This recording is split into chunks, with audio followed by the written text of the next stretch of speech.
Welcome to master mind of GK. एक बार फिर से आप लोग का स्वागत है मास्टर माइंड ऑफ जीके में। फ्रेंड्स, आज इस वीडियो में जीके जीएस का 60 महत्वपूर्ण सवाल को देखेंगे जो आपका बिहार पुलिस की जो नई वैकेंसी आने वाली है उसके लिए काफ़ी महत्वपूर्ण है। तो पूरा वीडियो आप लोग जरूर देखिएगा। फ्रेंड्स, चैनल पर पहली बार विजिट कर रहे हैं तो चैनल को सब्सक्राइब कर बेल आइकन को दबा दीजिएगा। तो चलिए वीडियो को शुरू करते हैं। फ्रेंड्स, आप लोग गेस करते चलिएगा, ठीक है? आप लोग गेस करते चलिएगा। मैं थोड़ा सा वक्त दूंगा, उतना समय में आप लोग गेस करते चलिएगा कि सही आंसर इसका क्या होगा। तो आज का पहला सवाल आप लोग के सामने दिख रहा है। इसके पहले जो वीडियो बनाया था फ्रेंड्स, उसमें आवाज़ है थोड़ा रुक रुक के आ रही थी। इसमें आवाज़ आपका कैसा आएगा कमेंट करके हमें ज़रूर बताइएगा। आज का पहला सवाल आप लोग के सामने है, ठीक है? पहला सवाल है आपका कि मौर्यकालीन इतिहास के महत्वपूर्ण साक्ष्य बिहार में कहाँ से प्राप्त हुए, ठीक है? तो इसका करेक्ट आंसर क्या होगा आप लोग गेस करते चलेगा। पहला का करेक्ट आंसर क्या हो जाएगा? तो देखिए, मौर्यकालीन इतिहास के जो महत्वपूर्ण साक्ष्य है बिहार में आपका कहाँ से प्राप्त हुआ है फ्रेंड्स, तो इसका करेक्ट आंसर हो जाएगा ऑप्शन नंबर डी, कुम्हरार, ठीक है? ये कुम्हरार कहाँ पड़ता है फ्रेंड्स, तो ये पटना में पड़ता है, ठीक है? तो मौर्यकालीन इतिहास के महत्वपूर्ण साक्ष्य बिहार में कहाँ से प्राप्त हुए, तो करेक्ट आंसर हो जाएगा ऑप्शन नंबर डी, कुम्हरार, जो कि आपका पटना में पड़ता है, ठीक है? चलिए दूसरा नंबर सवाल को देखते हैं। दूसरा नंबर सवाल आपका है, दूसरा नंबर सवाल है फ्रेंड्स कि दो विशाल भूभाग को जोड़ने वाली भूमि की छोटी पट्टी कहलाती है, क्या कहलाती है? आप लोग गेस करते चलिएगा। दो का करेक्ट आंसर क्या होगा? तो देखिए, दो विशाल भूभाग को जोड़ने वाली भूमि की छोटी पट्टी है जो भूसंधि कहलाती है, इसलिए करेक्ट आंसर ऑप्शन नंबर ए हो जाएगा। तीसरा नंबर सवाल को देखिए। तीसरा नंबर सवाल आप लोग के सामने है कि निम्नलिखित में से किस निकाय की अध्यक्षता गैर सदस्य करता है, ठीक है? कौन सा निकाय है जिसकी अध्यक्षता गैर सदस्य करता है? तो तीन का जो करेक्ट आंसर हो जाएगा ऑप्शन नंबर बी, राज्यसभा, ठीक है? ये राज्यसभा है जो फ्रेंड्स आपका संसद के आपका उच्च सदन होता है और लोकसभा है जो निम्न सदन होता है, ठीक है? तो आपका क्वेश्चन था यहाँ पर कि किस निकाय की अध्यक्षता गैर सदस्यता करता है, तो राज्यसभा इसका करेक्ट आंसर हो जाएगा, तीन का बी हो जाएगा, ठीक है? चौथा नंबर सवाल देखिए। चौथा नंबर सवाल आपका है, चौथा नंबर सवाल है फ्रेंड्स कि स्वतंत्रता से पूर्व भारतीय राष्ट्रीय कांग्रेस के सबसे अधिक समय तक अध्यक्ष कौन रहे, ठीक है? स्वतंत्रता से पूर्व पूछा जा रहा है फ्रेंड्स, यानी 1947 ईस्वी के पूर्व पूछा जा रहा है। तो चार का करेक्ट आंसर हो जाएगा फ्रेंड्स ऑप्शन नंबर ए, मौलाना अबुल कलाम आज़ाद। पांचवा नंबर सवाल देखिए। पांचवा नंबर सवाल आपका है कि भारत के राष्ट्रीय ध्वज का डिजाइन किसने तैयार किया था? तो पाँच का करेक्ट आंसर क्या हो जाएगा? देखिए फ्रेंड्स, आप लोग पूछ रहे हैं बिहार पुलिस का जो नई वैकेंसी आने वाली है तो इस माह में अगले माह में यानी कि जून में आपको आने की पूरी संभावना है फ्रेंड्स। तो आप और जो सीटों की संख्या रहेगी लगभग 12 से 13 हज़ार आएगी। तो अभी से आप लोग तैयारी करते रहें। और ये सब प्रश्न है जो फ्रेंड्स बिल्कुल 10वीं कक्षा के समकक्ष है, 10th क्लास से इस बार क्वेश्चन पूछा जाएगा। भारत के राष्ट्रीय ध्वज का डिजाइन किसने तैयार किया था? पाँच का फटाफट आंसर गेस कीजिए क्या हो जाएगा। तो देखिए, इसका जो डिजाइन तैयार किया था ऑप्शन नंबर डी, इसका करेक्ट आंसर पिंगली वेंकैया, ठीक है? भारत के राष्ट्रीय ध्वज का डिजाइन पिंगली वेंकैया के द्वारा तैयार किया गया था। मैडम भिक्कामाजी कामा ने 1907 में पहली बार झंडा का डिजाइन तैयार कर आपका स्टुटगार्ड के समाजवादी सम्मेलन में फहराया था, ठीक है? तो यहाँ पर हो जाएगा फ्रेंड्स, भारतीय राष्ट्रीय ध्वज का डिजाइन पिंगली वेंकैया के द्वारा तैयार किया गया था। तो ये आप लोग इसका correct answer option number D हो जाएगा। और छठा नंबर सवाल आपका है। छठा नंबर सवाल आपका क्या कह रहा है कि किस संगठन ने प्रदूषणकारी वस्तुओं के आयात पर विश्व की पहली CO2 यानी कार्बन डाइऑक्साइड उत्सर्जन शुल्क लगाने की घोषणा की है? तो छह का जो करेक्ट आंसर हो जाएगा ऑप्शन नंबर सी हो जाएगा, यूरोपीय संघ के द्वारा। सातवां नंबर सवाल आपका है। सातवां नंबर सवाल है, विश्व का विख्यात तेल शोधक कारखाना अबदान कहाँ स्थित है? इंपॉर्टेंट क्वेश्चन है। तो 7 नंबर सवाल का जो करेक्ट आंसर होगा फ्रेंड्स, ये आपका ईरान में पड़ता है। कहाँ पड़ता है? अबदान है जो आपका तेल शोधक कारखाना है जो ईरान में पड़ता है। 7 का बी हो जाएगा। 8वां नंबर सवाल है, हमारे संविधान में न्यायिक समीक्षा की धारणा किस देश के संविधान से ली गई? पढ़ाया हुआ क्वेश्चन है फ्रेंड्स, इसका गेस करें राइट आंसर क्या होगा। हमारे संविधान में जो न्यायिक समीक्षा है उसकी धारणा कहाँ के संविधान से लिया गया है? तो 8 का जो करेक्ट आंसर हो जाएगा फ्रेंड्स ऑप्शन नंबर बी हो जाएगा, ठीक है? USA यानी संयुक्त राज्य अमेरिका से लिया गया है। 9वां नंबर सवाल को देखिए, भारत का संविधान किस तिथि को स्वीकार किया गया था? चलिए 9 नंबर सवाल का करेक्ट आंसर क्या होगा, फटाफट गेस करिएगा। तो देखिए, इसका जो करेक्ट आंसर हो जाएगा फ्रेंड्स, भारत का संविधान है जो आपका 26 नवंबर 1949 को स्वीकार किया गया था, इसलिए correct answer option number C होगा। इसलिए 26 नवंबर को संविधान दिवस के रूप में भी मनाते हैं, ये भी आप लोग याद रखिएगा। चलिए 10वां नंबर सवाल देखिए। 10वां नंबर सवाल आपका है, भारत में प्रधानमंत्री तब तक अपने पद पर रहता है जब तक उसे प्राप्त होता है। जब तक उसे क्या प्राप्त होता है, तो 10 का करेक्ट आंसर हो जाएगा फ्रेंड्स लोकसभा का विश्वास। जब तक लोकसभा का विश्वास प्राप्त रहता है तब तक प्रधानमंत्री अपने पद पर बना रहता है। जिस समय विश्वास खो देता है फ्रेंड्स वो उनको हटना पड़ता है। 11 नंबर सवाल को देखिए, किस संविधान संशोधन द्वारा पंचायती राज व्यवस्था संस्थाओं की संवैधानिक दर्जा प्रदान किया गया। Important question 11 number. 11 का करेक्ट आंसर होगा आज के रेफरेंस 73वां संविधान संशोधन। ठीक है, 73वां संविधान संशोधन द्वारा पंचायती राज संस्थाओं को संवैधानिक दर्जा प्रदान किया गया था, इसलिए करेक्ट आंसर आपका ऑप्शन नंबर हो जाएगा, आपका ए हो जाएगा। ठीक है, और संविधान का अनुच्छेद 40, ठीक है फ्रेंड्स, कितना अनुच्छेद आपका 40 याद रखिएगा, पंचायती राज से संबंधित है। ठीक है, संविधान का जो अनुच्छेद 40 है ना वो किससे संबंधित है, तो पंचायती राज से संबंधित है, ये पूछा जाता है तो याद रखेंगे ए भी अनुच्छेद 40। 12 नंबर सवाल है, निम्नलिखित में से कौन सी रचना महात्मा गांधी के साथ संबंधित नहीं है। ठीक है, कौन सा रचना इसमें है जो महात्मा गांधी से आपका के साथ संबंधित नहीं है, तो 12 का करेक्ट आंसर क्या हो जाएगा, तो देखिए friends option number C, the holy family. The holy family है जो आपका फ्रेंड्स कार्ल मार्क्स और फ्रेडरिक एंगेल्स की पुस्तक है, न कि महात्मा गांधी के। बाकी my experiment with truth Mahatma Gandhi का है, हरिजन महात्मा गांधी का है और हिंद स्वराज भी महात्मा गांधी का है। द होली फैमिली की याद रखिएगा फ्रेंड्स, कार्ल मार्क्स जो जर्मनी के रहने वाला था, तो कार्ल मार्क्स और फ्रेडरिक एंगेल्स की रचना है, न कि महात्मा गांधी का। तो correct answer option number C हो जाएगा। 13 नंबर सवाल को देखिए, 13 नंबर सवाल आपका है कि निम्नलिखित में से कौन सी पुस्तक या पुस्तकें मुल्कराज आनंद की लिखी हुई है। ठीक है, मुल्कराज आनंद के द्वारा पुस्तक इसमें कौन सा है आपको पूछा जा रहा है, तो 13 नंबर सवाल का करेक्ट आंसर हो जाएगा फ्रेंड्स आपका कूली, तो उन्हीं का लिखा हुआ है फ्रेंड्स, ध्यान से। द बॉर्डर ट्रेड यूनियन, ये भी उन्हीं का लिखा हुआ है। और आपका two leaves and a bird, ये भी, यानी कि सभी हो जाएगा, उपयुक्त सभी। ऑप्शन नंबर 13 का डी करेक्ट आंसर हो जाएगा। ठीक है, सभी है जो उन्हीं के द्वारा लिखा हुआ पुस्तक है, तो सभी का आप लोग आंसर सभी याद कर लीजिएगा फ्रेंड्स। अगला सवाल है, सेज का पूरा नाम क्या है। पहले भी पढ़ा चुके हैं फ्रेंड्स, सेज का गेस कीजिए इसका करेक्ट आंसर क्या होगा 14 का, तो सेज का जो करेक्ट आंसर हो जाएगा फ्रेंड्स आपका ऑप्शन नंबर सी हो जाएगा, स्पेशल इकोनॉमिक जोन होता है। सेज का क्या होता है, स्पेशल इकोनॉमिक जोन, यानी ऑप्शन नंबर सी इसका करेक्ट आंसर हो जाएगा। सार्क का पूरा नाम क्या है, चलिए 15 नंबर सवाल का देखिए फ्रेंड्स, 15 का करेक्ट आंसर क्या होगा, तो ऑप्शन नंबर बी हो जाएगा, south Asian association for regional corporation. इसका correct answer option number B हो जाएगा। ठीक है, सार्स की स्थापना के बारे में बात की जाए फ्रेंड्स, तो इसका जो स्थापना हुआ था कितना हुआ था, 8 दिसंबर। ठीक है, 8 दिसंबर 1985 ईस्वी में आपका सार्क की स्थापना हुई थी, ये भी सभी लोग याद रखिएगा। ढाका में हुई थी इसकी स्थापना, सार्क की स्थापना 8 दिसंबर 1985 को ढाका में हुई थी। ठीक है फ्रेंड्स, और सार्क का अगर मुख्यालय की बात किया जाए फ्रेंड्स, तो मुख्यालय जो कहाँ पड़ता है, तो इसका है जो काठमांडू में पड़ता है। ठीक है, सभी लोग याद रखेंगे, इसका मुख्यालय जो आपका कहाँ पड़ता है, तो काठमांडू में इसका मुख्यालय पड़ता है, ये भी आप लोग याद रखिएगा। ठीक है, तो सार्क के बारे में पूरा क्लियर हो गया कॉन्सेप्ट। सार्क का फुल फॉर्म है south Asian association for regional corporation. इसकी स्थापना 8 दिसंबर 1985 ईस्वी में ढाका में हुआ था। इसका मुख्यालय कहाँ है, तो मुख्यालय जो काठमांडू में है। 16 नंबर सवाल को देखें, 16 नंबर सवाल है, मानचित्र में पर्वत और पहाड़ को दर्शाया जाता है। सभी सिलेक्टिव क्वेश्चन है फ्रेंड्स, इसलिए सभी को याद रखेंगे। 16 नंबर सवाल का करेक्ट आंसर क्या होगा, तो 16 का जो करेक्ट आंसर हो जाएगा फ्रेंड्स आपका ऑप्शन लाल रंग से। ठीक है, मानचित्र में पर्वत और पहाड़ दर्शाया जाता है, तो किस रंग से फ्रेंड्स, तो आपका लाल रंग से पर्वत पहाड़ जाता है। वही नदी और समुद्र किससे दर्शाया जाता है फ्रेंड्स, तो देखिए ब्लू रंग, याद रखिएगा ब्लू। ठीक है, ब्लू रंग से क्या दर्शाया जाता है, तो ब्लू रंग से आपका नदी और समुद्र दर्शाया जाता है, और जो ऊंचा स्थान होता है फ्रेंड्स उसको पीले रंग से दर्शाया जाता है। तो सभी का कॉन्सेप्ट क्लियर हो गया। लाल रंग से हो गया पर्वत पहाड़ हो गया, ब्लू रंग से क्या होता है फ्रेंड्स, तो ब्लू रंग से मैंने अभी बताया कि नदी और समुद्र दर्शाया जाता है, और पीले रंग से दर्शाया जाता है जो क्या ऊंचा स्थान को दर्शाया जाता है। 17 नंबर सवाल को देखिए, 17 नंबर सवाल आपका है कि सिल्क रेशम का सबसे बड़ा उत्पादक देश कौन सा है। 17 का करेक्ट आंसर क्या हो जाएगा, तो देखिए चाइना में सबसे ज़्यादा उत्पादन होता है, option number B correct answer हो जाएगा। 18 नंबर, कारगिल अघोषित युद्ध के समय पाकिस्तान का प्रधानमंत्री कौन था। ठीक है, सभी को पता होगा मेरे ख्याल से फ्रेंड्स 18 का, तो 18 का करेक्ट आंसर मार देंगे आप लोग, नवाज शरीफ उस समय थे। ठीक है, 1999 में कारगिल का युद्ध हुआ था, उस समय भारत के प्रधानमंत्री अटल बिहारी वाजपेयी थे और पाकिस्तान के प्रधानमंत्री नवाज शरीफ थे। ठीक है फ्रेंड्स,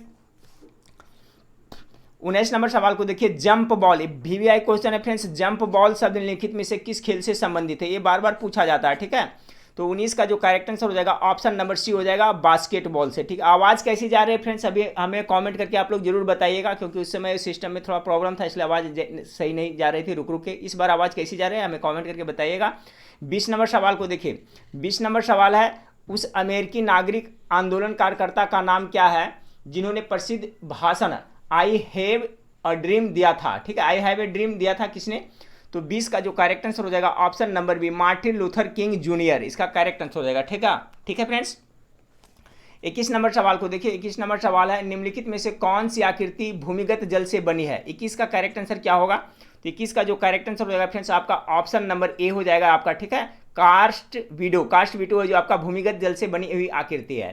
22 नंबर सवाल को देखिए, 22 नंबर सवाल है, पौधों के मुख्य या प्राथमिक पोषक तत्व होता है। ठीक है, यानी जो प्लांट जो होते हैं फ्रेंड्स उसका प्राइमरी जो होते हैं पोषक तत्व होते हैं वो क्या होते हैं? तो 22 का जो करेक्ट आंसर हो जाएगा फ्रेंड्स ऑप्शन नंबर बी हो जाएगा, नाइट्रोजन, फास्फोरस एवं पोटास है जो आपका पौधे का मुख्य पोषक तत्व होते हैं। एक बात याद रखिए फ्रेंड्स, जितने भी पेड़ पौधे हैं जो नाइट्रोजन के रूप में नहीं लेते हैं, नाइट्रेट के रूप में लेते हैं, ये भी आप लोग याद रखिएगा। पूछता है कि पेड़ पौधे जो नाइट्रोजन को किस रूप में ग्रहण करते हैं? तो नाइट्रेट के रूप में ग्रहण करते हैं। और पौधे का मुख्य प्राथमिक पोषक तत्व में नाइट्रोजन, फास्फोरस और पोटास है।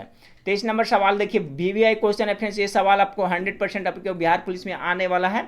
एस्किमो के घर बने होते हैं। ठीक है, एस्किमो जनजाति नाम सुने होंगे। तो 23 का करेक्ट आंसर ये बर्फ के बने होते हैं। ठीक है फ्रेंड्स, एस्किमो के घर बने होते हैं, बर्फ के बने होते हैं, जिसे क्या कहते हैं फ्रेंड्स? तो उसे इग्लू कहा जाता है। ठीक है, उसे इग्लू कहते हैं, याद रखिएगा सभी लोग। एस्किमो जनजाति के घर है जो बर्फ से बने होते हैं और उसे क्या कहा जाता है? तो उसे आपका हम इग्लू कहते हैं। क्या कहते हैं? इग्लू उसे कहा जाता है। ठीक है, सभी लोग याद रखिएगा।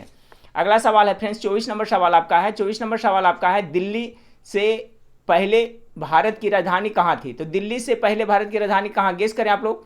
24 का करेक्ट आंसर क्या हो जाएगा? तो दिल्ली से पहले भारत की राजधानी कहाँ थी फ्रेंड्स? कोलकाता थी। तो ऑप्शन नंबर 20 का करेक्ट आंसर होगा कोलकाता। देखिए याद करिए फ्रेंड्स, 1911 ईस्वी में 1911 ईस्वी में जॉर्ज पंचम के सम्मान में दिल्ली दरबार आयोजन किया गया था।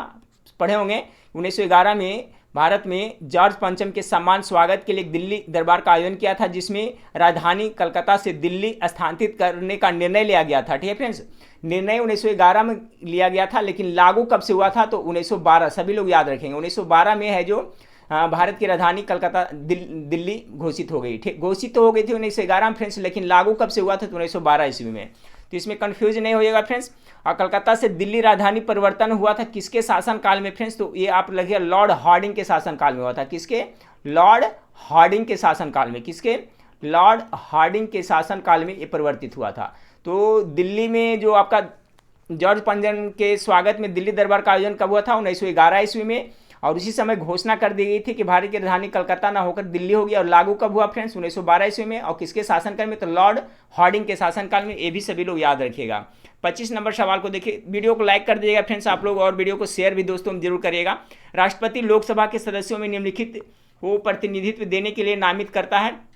तो किसको करता है लोकसभा में फ्रेंड्स? तो एंग्लो इंडियन का ना ऑप्शन नंबर 1 करेक्ट आंसर हो जाएगा। और देखिए अनुच्छेद कितना, ये भी आपको याद रखना है। अनुच्छेद 331 के तहत एंग्लो इंडियन का, 2 एंग्लो इंडियन का नामित करता है फ्रेंड्स। तो 25 का करेक्ट आंसर हो जाएगा आपका ऑप्शन नंबर ए हो जाएगा।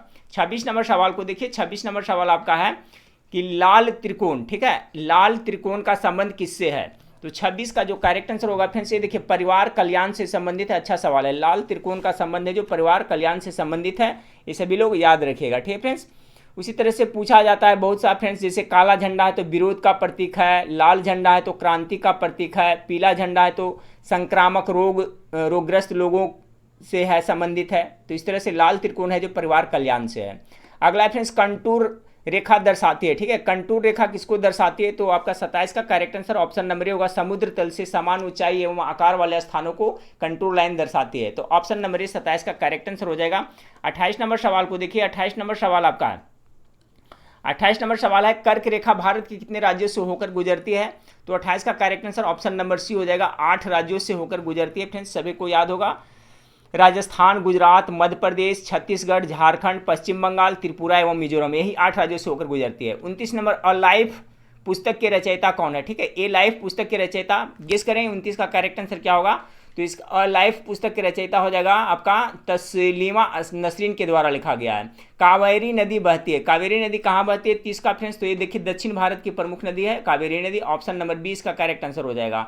अगला है फ्रेंड्स, केंद्रीय गृह मंत्री अमित शाह ने किस राज्य में सरकारी नौकरियों में महिलाओं को 33% आरक्षण देने की घोषणा की है। बहुत ही इंपॉर्टेंट सवाल है, 31 नंबर सवाल का गेस करें इसका करेक्ट आंसर क्या होगा 31 का।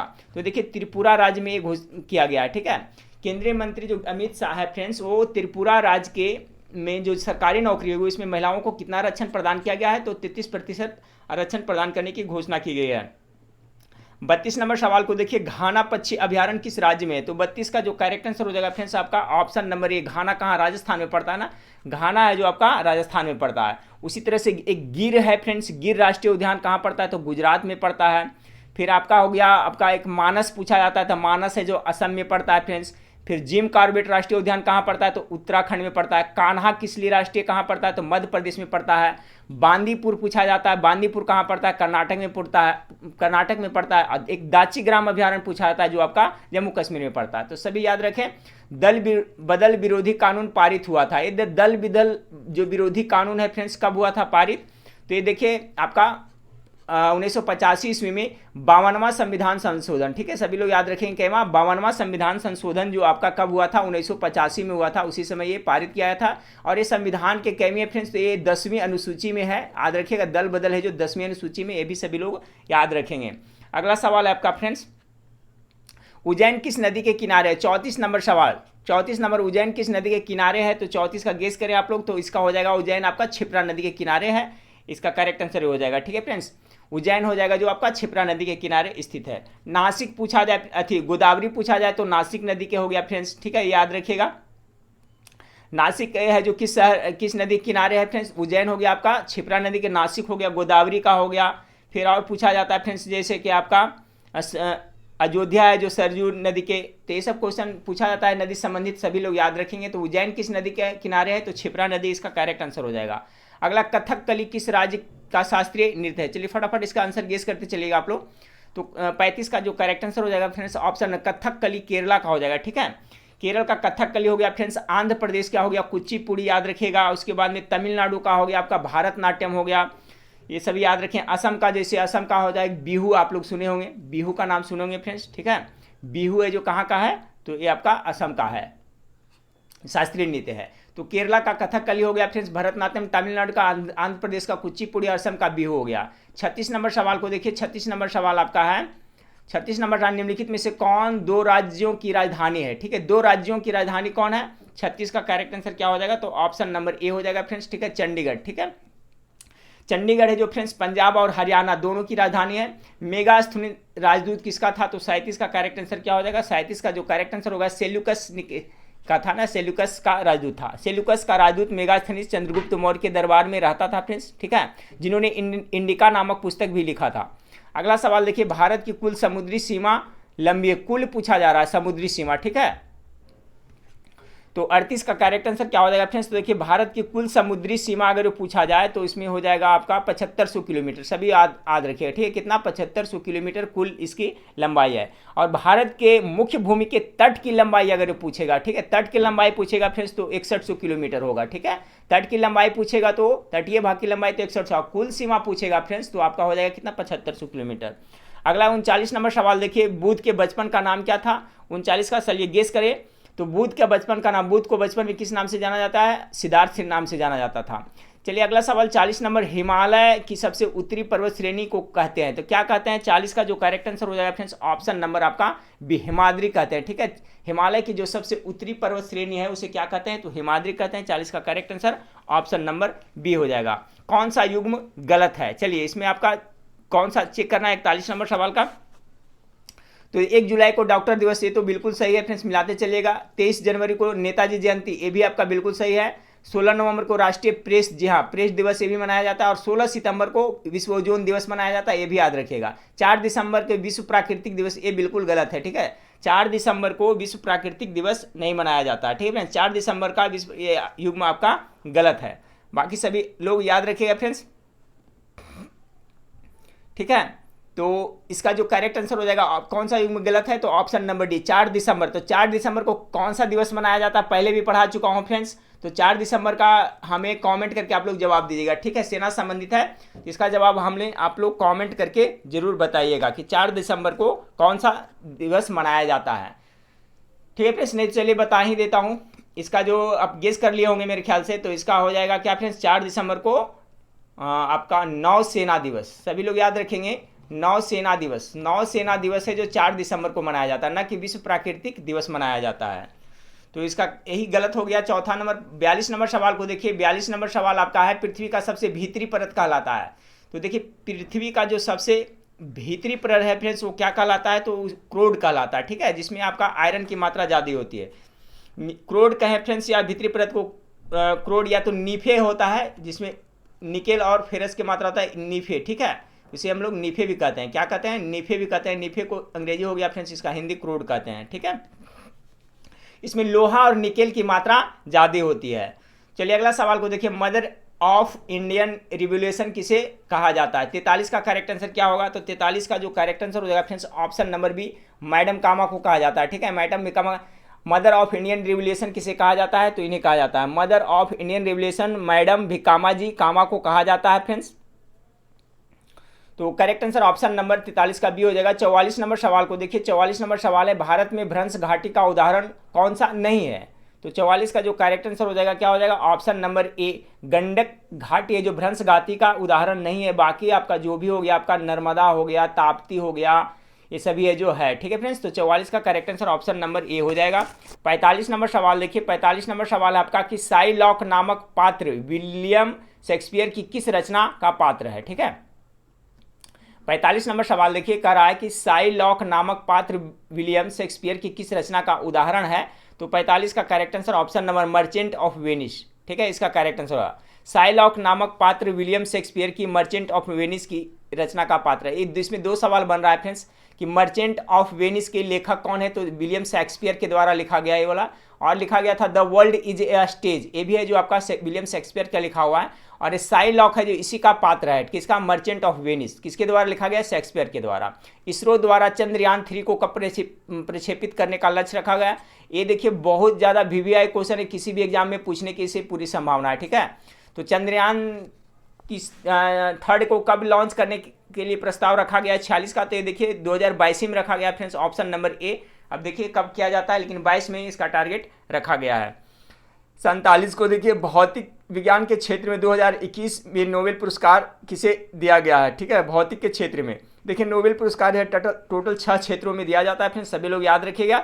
और नोबेल गैसों की संख्या भी है टोटल कितना होती है, 6 होती है, देखिए, ठीक है। इस तरह से याद रखिए जोड़ कर करके कि नोबेल पुरस्कार 6 क्षेत्रों में दिया जाता है। अगर नोबेल गैस या उत्कृष्ट गैस टोटल कितने होते हैं, तो 6 होते हैं, ठीक है। तो 47 का correct answer option number D होगा, उपयुक्त सभी को संयुक्त रूप से मिला है, ठीक है।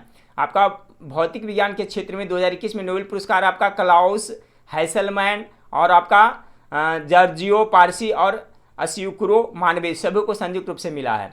चलिए 48 नंबर सवाल, फोबोस किस ग्रह का निकटतम और सबसे बड़ा चंद्रमा है। फोबोस नाम सुने होंगे फ्रेंड्स। तो 48 का correct answer option number A, मंगल का हो जाएगा। 49 नंबर सवाल देखिए, ICC women's cricketer of the year 2021 किसे चुना गया। ये भी टॉप मोस्ट VVI सवाल है। 49 का करेक्ट आंसर ऑप्शन नंबर ए हो जाएगा, ये स्मृता मंधना को चुना गया है। 50 नंबर सवाल, टोटल 60 क्वेश्चन इसमें हम लोग करने वाले GK GS का फ्रेंड्स, सभी क्वेश्चन बढ़िया है। 50 नंबर, राष्ट्रीय बाल अधिकार संरक्षण, ठीक है, national commission for protection of child rights आयोग के अध्यक्ष के रूप में किसे फिर से चुना गया, दोबारा चुना गया है। तो 50 का correct answer option number B, Priyank Kanoongo को चुना गया है। 51 नंबर सवाल को देखिए, पारिस्थितिकी तंत्र में उच्चतम पोषण स्तर किसे प्राप्त होता है। देखिए एक क्वेश्चन, ये सब क्वेश्चन सभी सिलेक्टिव क्वेश्चन है। तो 51 का जो करेक्ट आंसर हो जाएगा फ्रेंड्स, अपघटक को। अपघटक मतलब समझ, जैसे कि पारिस्थितिकी तंत्र में फ्रेंड्स जितने भी आपका पेड़ पौधे सब होते हैं ना, पेड़ पौधे जितने भी होते हैं वो सभी है जो उत्पादक के अंतर्गत आते हैं। पेड़ पौधे जितने भी हरे पौधे उत्पादक के अंतर्गत आते हैं फ्रेंड्स। और इसको जो पहली बार खाता है, ठीक है, उत्पादक को, जैसे आपका जितने भी पेड़ पौधे उसको पहले बार खाता है फ्रेंड्स, उसको वो क्या होता है, तो प्रथम उपभोक्ता होता है, प्रथम उपभोक्ता। तो जितने भी शाकाहारी जीव हैं, हिरन हो गया, बकरी हो गया, जो घास खाते हैं, हरे पेड़ पौधे खाते हैं, वो प्रथम उपभोक्ता हो जाएगा, और फिर जितने उसको दूसरा खाएगा वो द्वितीय उपभोक्ता। इसी तरह से श्रृंखला चलती जाती है। तो पारिस्थितिकी तंत्र में उच्चतम पोषण स्तर किसे प्राप्त होता है? तो अपघटक का। अपघटक मतलब जिसने हो गए जो सड़े गले चीज खाते हैं फ्रेंड्स, आपका दीमक वगैरह सब अपघटक के अंतर्गत आते हैं, ठीक है। और जो शाकाहारी जो प्रथम उपभोक्ता होता है फ्रेंड्स, और उसी तरह से आगे बढ़ता जाता है। तो इतना याद रखिएगा कि पारिस्थितिकी तंत्र में उत्पादक है जो हरे पेड़ पौधे होते हैं। 52 नंबर सवाल को देखिए, घड़ी में स्फटिक क्रिस्टल का कार्य किस पर आधारित होता है? ठीक है, तो 52 का जो करेक्ट आंसर हो जाएगा आपका ऑप्शन नंबर बी हो जाएगा फ्रेंड्स, दाब विद्युत प्रभाव पर आधारित होता है। 53 नंबर सवाल को देखें कि प्रकाशीय सजावट तथा विज्ञापन के लिए विसर्जन नलिकाओं में प्रयुक्त होने वाली गैस कौन सी है? देखिए बहुत इंपॉर्टेंट सवाल ये भी है। तो 53 का कौन सा गैस प्रयोग होता है फ्रेंड्स? तो उसमें देखिएगा नियॉन गैस का प्रयोग होता है। 54 नंबर सवाल को देखिए, 54 नंबर सवाल आपका है फ्रेंड्स कि शरीर में ऑक्सीजन की पूर्ति किसके माध्यम से होती है? ठीक है, शरीर में ऑक्सीजन की पूर्ति किसके माध्यम से होती है? तो 54 का करेक्ट आंसर क्या होगा? इसका जो करेक्ट आंसर लाल रक्त कोशिकाओं से, ठीक है, लाल रक्त कोशिकाओं हैं जो हमारे शरीर में ऑक्सीजन का परिवहन करता है। 55 नंबर सवाल को देखिए, सोरा जो बारूद बनाने के काम आता है का रासायनिक नाम क्या है? ठीक है, इसका रासायनिक, सोरा का रासायनिक नाम क्या है पूछा जा रहा है। तो ये हो जाएगा फ्रेंड्स पोटेशियम नाइट्रेट के नाम से जाना जाता है। याद रखिए, सोरा का आपका जिसका प्रयोग बारूद बनाने में होता है इसे पोटेशियम नाइट्रेट कहते हैं। अगला फ्रेंड्स, एक अवतल लेंस की फोकस दूरी 15 सेंटीमीटर है। यदि वस्तु को लेंस से 30 सेंटीमीटर की दूरी पर रखा जाए तो प्रतिबिंब की दूरी ज्ञात करना है। तो 56 नंबर देखिए नॉमरिकल है, तो इसका जो करेक्ट आंसर आएगा friends option number D -10 centimetre पे इसका करेक्ट आंसर हो जाएगा, ठीक है। तो 56 नंबर सवाल का जो करेक्ट आंसर आ जाएगा ऑप्शन नंबर डी आएगा। अगला सवाल है, वर्षा की बूंदें गोल होने का कारण क्या है? 57 नंबर सवाल को देखें, तो 57 नंबर सवाल है, इसका जो करेक्ट आंसर हो जाएगा फ्रेंड्स, गेस करें आप लोग 57 का, तो ये आपका जल का पृष्ठ तनाव, ठीक है, और इसका सरफेस टेंशन के चलते ही वर्षा के जो बूंदे होते हैं गोल होते हैं। 58 नंबर सवाल देखिए, किसी पिंड का वेग दोगुना होने पर उसकी गतिज ऊर्जा, एक क्वेश्चन तो पता नहीं कितने बार एग्जाम में रिपीट हुआ है। तो किसी पिंड का वेग को दुगना करेंगे, पिंड का वेग दुगना करने पर उसकी गतिज ऊर्जा क्या हो जाती है? तो 58 का करेक्ट आंसर ऑप्शन नंबर ए 4 गुना हो जाती है, ठीक है। कितना हो जाती है फ्रेंड्स? तो ये आपका 4 गुना हो जाती है। तो करेक्ट आंसर इसका क्या हो जाएगा? ऑप्शन नंबर आपका सी हो जाएगा। किसी पिंड का वेग दुगना होने पर गतिज ऊर्जा कितना 4 गुने हो जाती है। चलिए 59 नंबर सवाल, शराब के अत्यधिक उपभोग से क्षति होती है। ज़्यादा शराब पीने से क्या होता है फ्रेंड्स? अक्सर एक कहावत है, ज़्यादा शराब पियोगे लीवर खराब हो जाएगा, यानी यकृत आपका खराब हो जाएगा, ठीक है। ऑप्शन नंबर ए, लीवर जो मानव शरीर का सबसे बड़ा ग्लैंड है, लीवर मतलब ही यकृत होता है फ्रेंड्स, ठीक है। तो यही हो जाता है। चलिए आज का लास्ट सवाल को देखते हैं। आज का लास्ट सवाल आपका है फ्रेंड्स, एक मिनट, आज का जो लास्ट सवाल आपका है, एक मिनट फ्रेंड्स,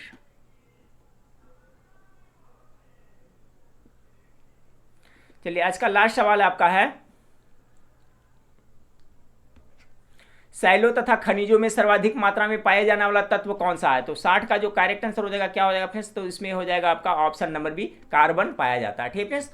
तो ये देखिए 60 महत्वपूर्ण सवाल थे, बिल्कुल इसी तरह से आपका बिहार पुलिस में पूछा जाएगा क्वेश्चन का लेवल यही रहेगा फ्रेंड्स। और आप लोगों को पढ़ने के लिए फ्रेंड्स मैं आपको लोगों को बार बार कहते रहता हूँ कि एप्लीकेशन जरूर डाउनलोड करके रखिएगा, प्ले स्टोर में जाइएगा फ्रेंड्स, और वहाँ पर क्या लिखना है? मास्टर माइंड ऑफ जीके लिखना है, ठीक है। क्या लिखना है? मास्टर माइंड ऑफ जीके लिखिएगा, मेरा एप्लीकेशन आ जाएगा, वहाँ से डाउनलोड कर लीजिएगा। उसमें आपका बिहार पुलिस का प्रीवियस ईयर का क्वेश्चन भी मिल जाएगा फ्रेंड्स। और आप लोग के जो बिहार पुलिस की नई वैकेंसी आई है फ्रेंड्स, उसके आने वाली है, उसके लिए एक नया व्हाट्सअप ग्रुप बनाया है फ्रेंड्स, उसमें सभी लोग बिहार पुलिस के जो भी नया स्टूडेंट है जुड़ जाएगा, उसका लिंक भी आपको नीचे डिस्क्रिप्शन में मिल जाएगा, ठीक है फ्रेंड्स। तो चलिए नेक्स्ट वीडियो में फिर मिलते हैं, देखने के लिए थैंक यू, धन्यवाद।